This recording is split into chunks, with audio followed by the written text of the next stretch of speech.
পরকীয়ার জেরে খুন, শিলচরে অন্তঃসত্ত্বা গৃহবধূর রহস্য মিনতি গ্রেপ্তার শানু। 7 মাসের অন্তঃসত্ত্বা স্ত্রীর মৃত্যু ঘিরে চাঞ্চল্য। পরকীয়া, নির্যাতন না পরিকল্পিত খুন? দ্বিতীয় বিয়ের পরই চরম নির্যাতন, শিলচরে গৃহবধূর মৃত্যুতে স্বামীর বিরুদ্ধে বিস্ফোরক অভিযোগ। গলায় ফাঁসির দাগ, শরীরে আঘাত, আত্মহত্যা না খুন, উত্তাল শিলচর। ময়নাতদন্ত ছাড়াই দেহ নিতে চাপ, সন্দেহ ঘনীভূত, জেলে স্বামী বীরু মিয়া। পরকীয়ার প্রতিবাদে মৃত্যু, শিলচরে অন্তঃসত্ত্বা গৃহবধূর রহস্য মৃত্যু, স্বামী গ্রেফতার।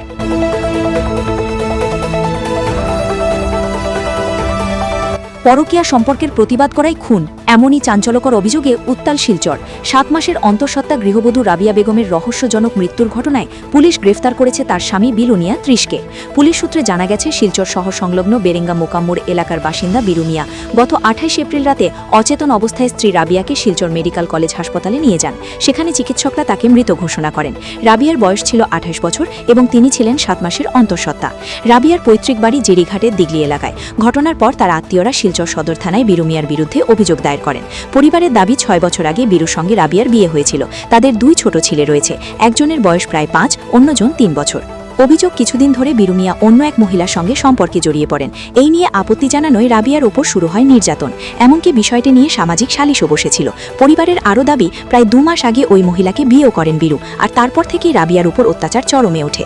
ঘটনার দিন রাতে বীরু ফোন করে জানায় রাবিয়া গুরুতর অসুস্থ। খবর পেয়ে পরিবারের লোকজন ছুটে এসে জানতে পারেন তাকে ইতিমধ্যেই হাসপাতালে নিয়ে যাওয়া হয়েছে। সেখানে পৌঁছে তারা রাবিয়ার নিথর দেহ দেখতে পান। অভিযোগ, তার গলায় ফাঁসের দাগ ছাড়াও শরীরের বিভিন্ন জায়গায় আঘাতের চিহ্ন ছিল।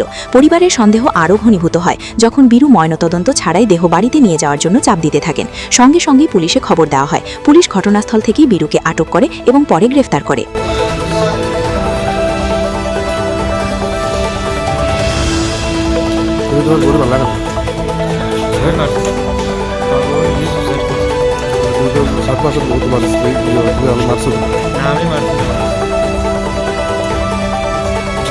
বুধবার অভিযুক্তকে আদালতে পেশ করা হলে আদালত তাকে 2 দিনের পুলিশ হেফাজতে পাঠায়। বর্তমানে তাকে জিজ্ঞাসাবাদ করা হচ্ছে। অন্যদিকে বীরু মিয়ার দাবি, রাবিয়া আত্মহত্যার উদ্দেশ্যে ফাঁস লাগিয়েছিলেন। তিনি তাকে ঝুলন্ত অবস্থায় দেখে দ্রুত নামিয়ে হাসপাতালে নিয়ে যান। তবে পুলিশের বক্তব্য, প্রাথমিক তদন্তে অভিযোগের সমর্থনে যথেষ্ট প্রমাণ মিলেছে বলেই গ্রেফতার করা হয়েছে অভিযুক্তকে। ঘটনায় তীব্র চাঞ্চল্য ছড়িয়েছে গোটা এলাকায়। পরকীয়া, নির্যাতন নাকি পরিকল্পিত খুন, সত্য উদ্ঘাটনে এখন পুলিশের তদন্তের দিকেই তাকিয়ে সকলেই। গত 6 বছর আগে আমার বোনের বিয়ে হয়েছিল মধুরবন, শিলচর মধুরবন বীরু মিয়ার সাথে। আর হে আমার বোনরে অত্যাচার করতে হবে জান আগে থেকে। তো এটা আমরা বাড়িতে নিয়ে বিচার আচার করিয়া পুড়াইয়া আবার আনিয়া দিছি। অত্যাচার করে হে অন্য একটা মহিলার লগে তার আর সম্পর্ক আছে, আর একটা বেটি তাই লগে। তো ওটা মাত লইয়া আর কি ঝগড়াঝাটি হইয়া করো, অত্যাচার করা করি করতো। তো আমরা বাড়িতে নিছি, বেজান নিয়া করছি, বিচার আদালত করছি, করিয়া আনিয়া দিছি। তারা মানুষ বিচার আচার করিয়া আনছই।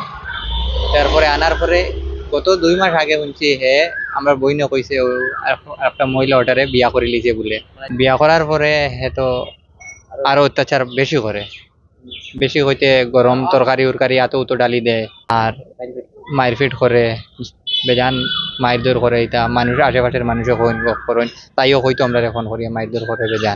গত সোমবারে রাত্রে বইনের জামাইয়ে ফোন করছে, ফোন করিয়া কইছে আমরা তোমার মেয়ের অবস্থা ভালো না। আমরা বাবারে ফোন করিয়া কইছে রাত্রে 10টা, 10:30, 11টার সময়।